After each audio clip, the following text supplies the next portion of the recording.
Olá, eu me chamo Fabiola Baqueiro, eu sou psicóloga da Secretaria de Estado de Educação do DF. Eu estou cursando o programa de doutorado em Equidade e Inovação em Educação da Universidade da Cantábria, na Espanha. Eu trabalho com análise do discurso desde a minha dissertação de mestrado, tendo como principal incentivadora e mentora a professora Marisa Vieira da Silva, a quem agradeço imensamente o apoio, a amizade, o carinho e a sabedoria. Para hoje, o título dessa apresentação é Autorretratos, o corpo como lugar do visível e do invisível. Eu pretendo analisar 3 pinturas de autorretratos em que, dadas determinadas condições de produção, podemos observar uma repetição que não significa o mesmo, e uma resistência movediça em que uma memória individual e coletiva se mostra no jogo da paráfrase e da polissemia. Vale dizer que essa comunicação é parte de um projeto mais amplo que tem como objeto de estudo o processo de individualização e de identificação do sujeito urbano escolarizado, diagnosticado como superdotado no que diz respeito às artes, articulando e analisando os discursos pedagógicos, científicos e artísticos. Fizemos um recorte mais específico em termos de discurso artístico, produzido por um sujeito urbano periférico que chamaremos de Pedro, tendo como objetivo compreender como esse sujeito se individualiza, analisando suas pinturas do corpo. Tomaremos a cidade do Paranoá, onde mora e estuda Pedro, enquanto o espaço discursivo que significa, como espaço onde a história e a língua se articulam, produzindo sentidos, como nos ensina Orlandi. O Paranoá, ele articula sentidos contraditórios e ambíguos, particularmente pela sua localização territorial. É uma das 5 regiões de maior baixa renda e escolaridade do DF e faz fronteira com as 2 regiões de maior renda e escolaridade. A história da construção da capital federal é marcada por um planejamento urbano que facilitou a segregação social e que foi se consolidando ao longo dos anos. Nesse espaço, tempo urbano, geográfico, político, social, simbólico, vive Pedro, que foi acompanhado por nós durante 3 anos, em uma sala de recursos de altas habilidades ou superdotação. Começamos nos perguntando como compreender a escolha dos autorretratos característicos da pintura realista, feita por um jovem de 17 anos, negro, pobre, morador de uma cidade periférica do DF. Vejamos nessa primeira imagem. Observamos de imediato o corpo nu de Pedro, sentado, encolhido, com a cabeça sobre os joelhos e apoiado em seus braços, como se estivesse abraçando suas pernas, como se seu corpo estivesse fechado. A cor negra do fundo da tela completa a imagem e os tons pastéis, cinza e bege, definem a cor de sua pele. É possível notar seus músculos costais e do braço, uma representação bastante expressiva de um corpo melancólico, triste e fechado. A imagem, tomada pela perspectiva discursiva, como já nos ensinou Peixet, é sempre opaca. Há um discurso que a sustenta, uma história, uma memória. A evolução da história do nu artístico transcorre em paralelo com a história da arte, em geral, em condições de produções próprias. No caso, na relação da sociedade com a nudez, com o corpo próprio e do outro, com os costumes e normas. Vamos tentar aprender os sentidos que esse corpo nu, tomado como uma cena prototípica, que segundo Lagasse, a cena prototípica não adjetivaria uma cena à toa. Digamos que prototípica seja uma cena que se apresenta como a mais exata, mais perfeita, mais típica, representante de algo que pode se reproduzir em larga escala. Uma cena que no interdiscurso se desdobra em imagens que funcionam como exemplares, concentrando o já visto. Neckel também nos lembra que os movimentos artísticos não acontecem gratuitamente soltos no ar. Eles estão embrincados ou por uma relação de confronto ou por um momento de identificação.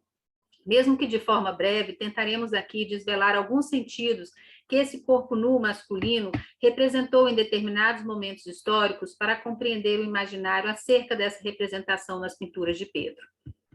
A imagem 2 representa uma ruptura entre a pintura romântica e a pintura realista. Retrata um jovem qualquer, desconhecido, anônimo, nu, sentado numa pedra em cima de uns panos, fechado em si mesmo, numa posição fetal. O corpo masculino branco do tipo europeu que traz um vestígio, um traço de erotismo, beleza, perfeição e equilíbrio.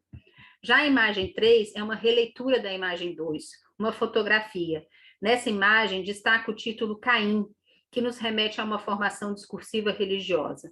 Caim, segundo o cristianismo, foi o primeiro filho de Adão e Eva e sua história é conhecida por matar seu irmão Abel em uma emboscada. Assim, temos um corpo nu que expressa a vergonha, a culpa, a solidão e a maldade de um homem miserável em uma posição corporal original, fetal de natureza. A imagem 4, uma fotografia, também uma releitura das imagens 2 e 3. Essa fotografia faz parte de uma sequência de 4 fotos tomadas de diferentes ângulos. Aqui só trouxemos uma foto do corpo do lado esquerdo. Representa a imagem de um corpo nu, masculino, negro, uma ruptura com o modelo da beleza estético clássico do homem branco, buscando trazê-lo como tendo uma forma perfeita. Lembremos que essas imagens foram produzidas em conjunturas históricas distintas, sob a dominância de determinadas formações discursivas, aquilo que pode e deve ser dito em dada conjuntura. O que parece se repetir nessas imagens é a busca pela perfeição, pela beleza, um ideal de forma e do corpo. Porém, essas imagens nos remetem a outras que povoam o nosso imaginário e que colocam em evidência a relação entre a arte e o político. Vejamos. Uma fotografia com vários corpos masculinos nus, na mesma posição fetal, sentados com as cabeças entre os joelhos e os braços. Uma fotografia de Walter Carvalho, que foi utilizada como peça publicitária do filme brasileiro Carandiru, lançado em 1992.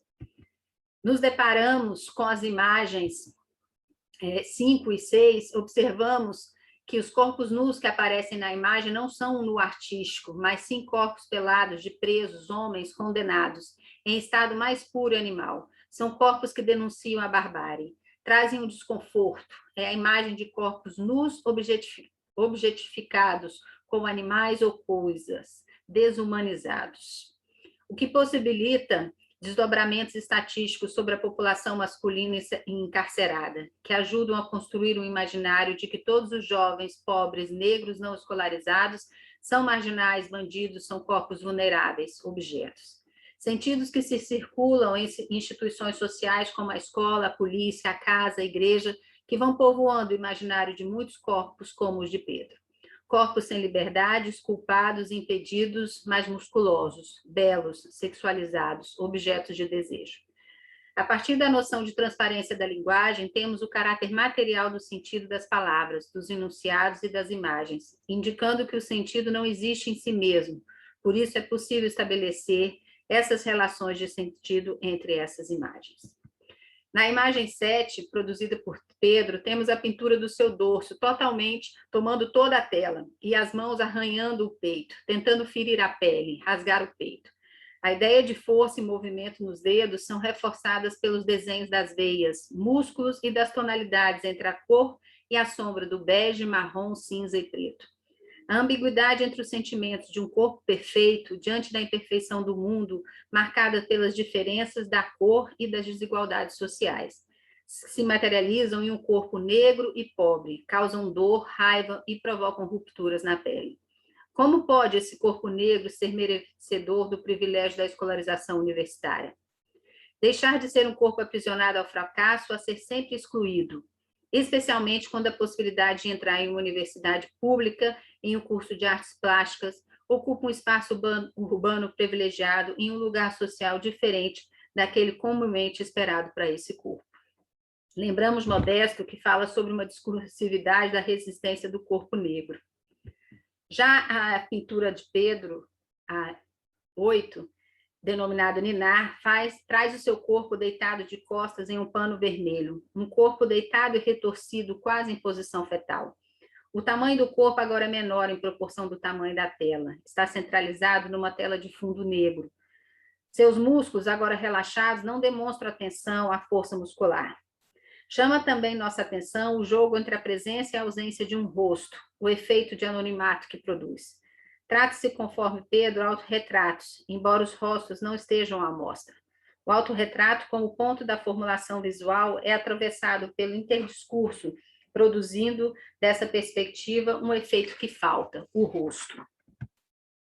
Esse corpo nu, a utilização de cores excessivamente mortas, como o preto e o cinza, a pouca elaboração na composição dos quadros, parecem representar uma realidade que é individual e, ao mesmo tempo, coletiva, de maneira bastante sensível e crua de um corpo que sente dor e resiste às pressões sociais históricas. Concluo afirmando que Pedro, ao construir e formular artisticamente um discurso identitário que é dele e que também é de todos os Pedros, homens, jovens, negros, pobres, excluídos, faz trabalhar um imaginário construído em uma formação social capitalista periférica, forjada em uma memória de um país colonizado, machista, escravocrata e, ao mesmo tempo, modos de luta e resistência.